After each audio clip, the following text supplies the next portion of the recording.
lagi. Nah, inilah yang ditangkap ke semesta. Dan itu yang dipancarkan.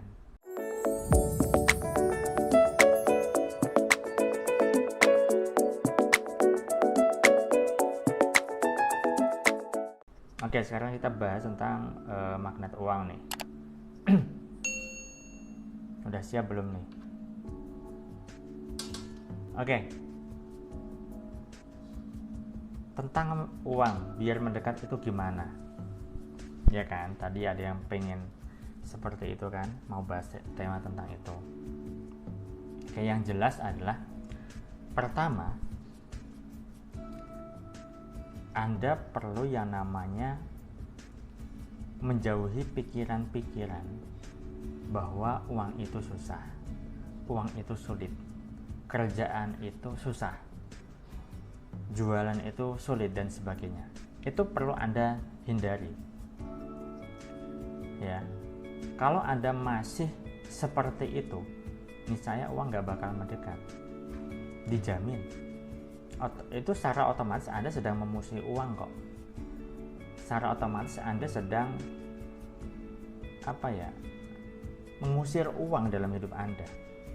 Anda lihat orang berlimpah, Anda lihat orang naik mobil panas, tetangga Anda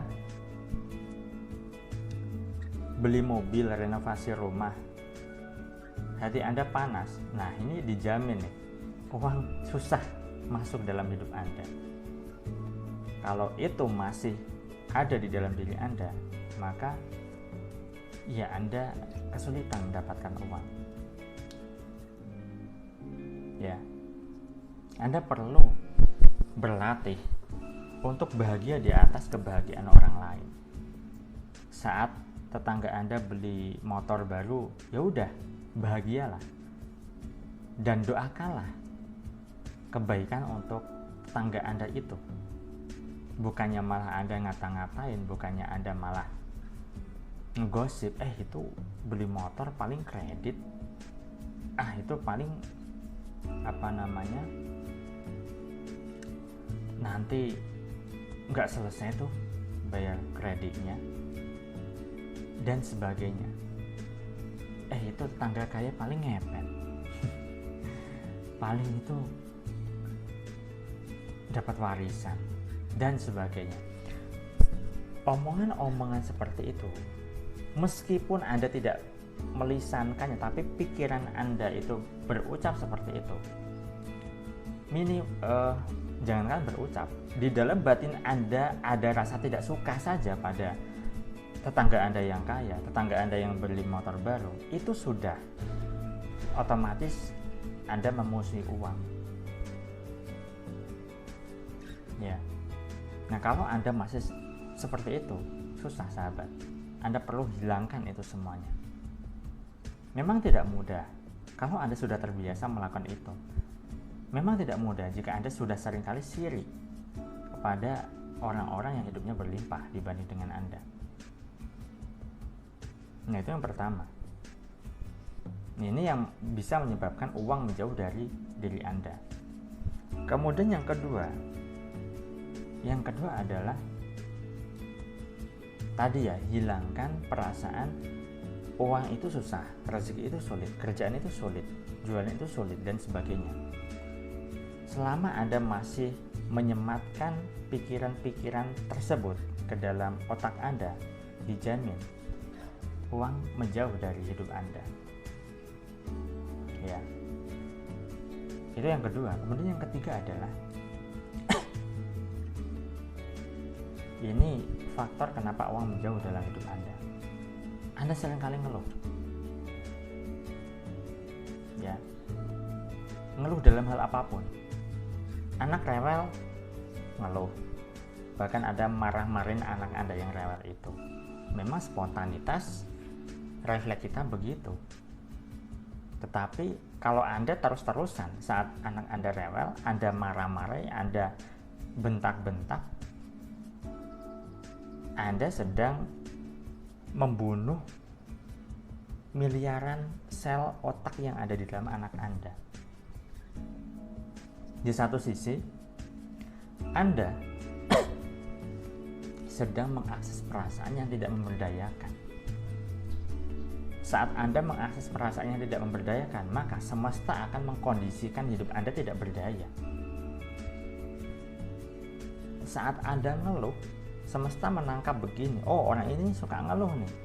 Ya udah, saya beri kesulitan tambahan lagi, biar dia ngeluh lagi. Gitu. Ya, semesta itu tahu. Gitu. Semesta itu siapa sih?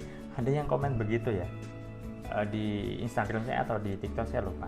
Semesta ya tempat yang kita huni saat ini. Ya. Jadi alam semesta ini itu menangkap sinyal-sinyal, menangkap, dia bisa merespon apa yang kita ucapkan, apa yang kita pikirkan, dan apa yang kita rasakan.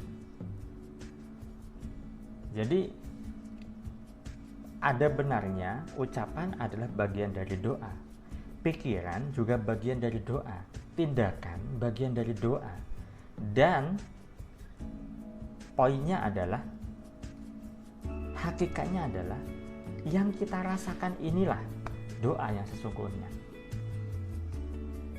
Ya, bukan ketika Anda setelah selesai sholat, Bismillahirrahmanirrahim, saat Anda selesai sholat, Anda berdoa dengan bahasa Arab, tapi Anda tidak paham apa yang Anda ucapkan. Ketika Anda selesai sholat duha, Allahumma duha wal jamal dan seterusnya. Oke, Anda selesai sholat berdoa untuk kemudahan rezeki Anda. Tetapi setelah Anda selesai sholat, Anda buka dompet. Aduh,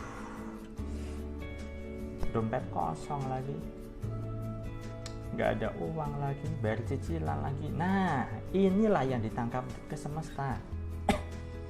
Dan itu yang dipancarkan. Dan itu yang diterima. Lalu yang dikabulkan ya itu. Bukan saat Anda berdoa begini, bukan. Coba perhatikan. Anda berdoa seperti ini nih, secara formal. Berapa lama coba? Dibanding dengan setiap hari yang Anda akses, perasaan apa? Lebih dominan yang mana? Tentu lebih dominan setiap harinya Anda mengakses perasaan seperti apa. Itu yang dikabulkan oleh Allah. Ya. Kalau Anda berdoa A, tapi akses rasa Anda adalah B, ya udah B yang dikabulkan. Anda ingin dilancarkan rezeki, tetapi perasaan Anda sulit rezeki, ya udah itu yang dikabulkan, sulit rezeki itu. Ya, maka saat Anda ngeluh, keluhan itu yang dikabulkan. Aduh, kok belum dikabulkan doa saya? Aduh, ini tanda-tanda dikabulkannya kapan ya? Aduh, bla bla. Aduh itulah yang dikabulkan oleh Allah. Ya, bukan saat Anda berdoa, itu bukan. Anda sedang membatalkan doa Anda. Nah, kalau mau didekati uang, maka kurangi keluhan. Saya yakin sih nggak semua orang tidak bisa yang namanya memberhentikan keluhan, nggak bisa. Jujur saya sendiri juga masih saja ngeluh, tetapi kadarnya kan berbeda dibanding dengan yang dulu. Kalau keluhan, oke, mungkin beberapa menit atau bahkan beberapa detik setelah itu selesai, kembali fokus ke aktivitas yang dikerjakan yang lain dan berfokus pada hal-hal lain yang memberdayakan. Kan begitu. Kalau dulu saya fokusnya udah ngeluh, fokus pada keluhan lagi, udah hidupnya hancur. Nah, mungkin ini juga Anda yang mengalami. Di antara Anda banyak saya rasa mengalaminya. Udah ngeluh, fokusnya ke keluhan, ditambah lagi fokusnya pada masalah. Punya utang, udah kan, punya persoalan utang, tapi fokusnya adalah masalah, fokusnya pada hutang. Ya udah selesai hidup Anda, kelar-kelar utangnya. Hutang nggak lunas-lunas. Maka berhenti ngeluh. Nggak bisa berhenti, kurangi ngeluh. Kalau setiap hari Anda kalau dihitung ngeluhnya 100, maka kurangi jadi 99 lah. besok kurangi lagi jadi 98, besok lagi kurangi lagi jadi 97, besok lagi kurangi jadi 96, dan seterusnya. Sama bang, aku juga aku harus, ya udah kurangi keluhan. Kalau nggak bisa ngurangi, bisa saja circle atau lingkaran pertemanan Anda itu negatif. Anda komunitasnya orangnya suka ngeluh nggak? Kalau iya, berarti udah cabut dari komunitas itu. Mulai tinggalkan komunitas yang tidak memberdayakan itu.